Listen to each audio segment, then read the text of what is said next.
Segundo Reis 13, o reinado de Jeoacás em Israel.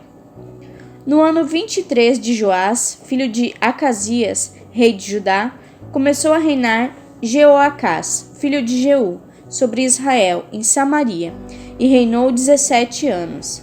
E fez o que era mal aos olhos do Senhor, porque seguiu os pecados de Jeroboão, filho de Nebate, que fez pecar a Israel. Não se apartou deles. Por isso, a ira do Senhor se acendeu contra Israel, e entregou-os na mão de Hazael, rei da Síria, e na mão de Ben-Hadad, filho de Hazael, todos aqueles dias. Porém, Jeoacás suplicou diante da face do Senhor, e o Senhor ouviu, porque viu a opressão de Israel, pois o rei da Síria os oprimia. E o Senhor deu um salvador a Israel, e saíram de sob o poder dos sírios. E os filhos de Israel habitaram nas suas tendas, como no passado. Contudo, não se apartaram dos pecados da casa de Jeroboão, com que fez pecar Israel. Porém, ele andou neles, e também o bosque ficou em pé em Samaria, porque não deixou a Jeoacás do povo, senão só 50 cavaleiros, 10 carros e 10.000 homens de pé, porquanto o rei da Síria os tinha destruído, e os tinha feito como pó, esmagando-os.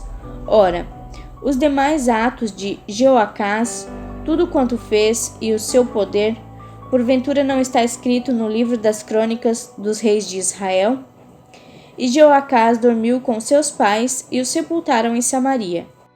E Jeoás, seu filho, reinou em seu lugar. O reinado de Jeoás. No ano 37 de Joás, rei de Judá, começou a reinar Jeoás, filho de Jeoacás, sobre Israel, em Samaria, e reinou 17 anos, e fez o que era mal aos olhos do Senhor. Não se apartou de nenhum dos pecados de Jeroboão, filho de Nebate, com o que fez Israel pecar, porém andou neles.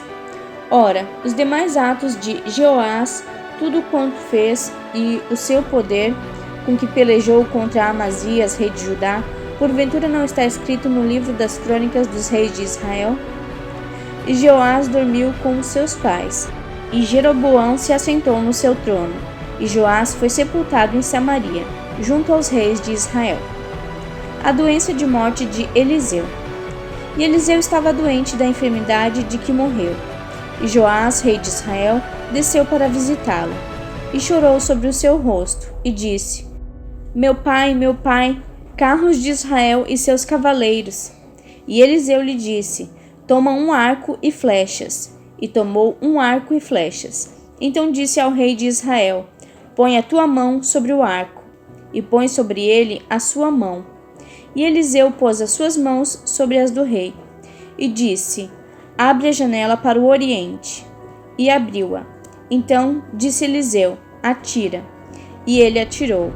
Então Eliseu disse: a flecha do livramento do Senhor é a flecha do livramento contra os sírios, porque ferirás os sírios em África, até os consumir. Disse mais: toma as flechas. E tomou-as. Então disse o rei de Israel: fere a terra. E feriu-a 3 vezes e parou. Então o homem de Deus se indignou muito contra ele e disse: 5 ou 6 vezes a deverias ter ferido. Então feririas os sírios até os consumir, porém agora só 3 vezes ferirás os sírios. Depois morreu Eliseu e o sepultaram. Ora, as tropas dos moabitas invadiram a terra à entrada do ano. E sucedeu que, enterrando eles um homem, eis que viram uma tropa e jogaram o homem na sepultura de Eliseu.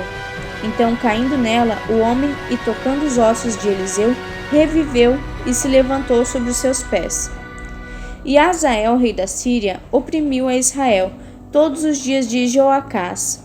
Porém, o Senhor teve misericórdia deles, se compadeceu deles e voltou-se para eles, por amor da sua aliança com Abraão, Isaque e Jacó. Não os quis destruir e não os expulsou ainda da sua presença. E morreu Hazael, rei da Síria, e Ben-Hadad, seu filho, reinou em seu lugar. E Jeoás, filho de Joacás, tornou a tomar as cidades das mãos de Ben-Hadad, que ele tinha tomado das mãos de Jeoacás, seu pai, na guerra. 3 vezes Joás feriu e recuperou as cidades de Israel.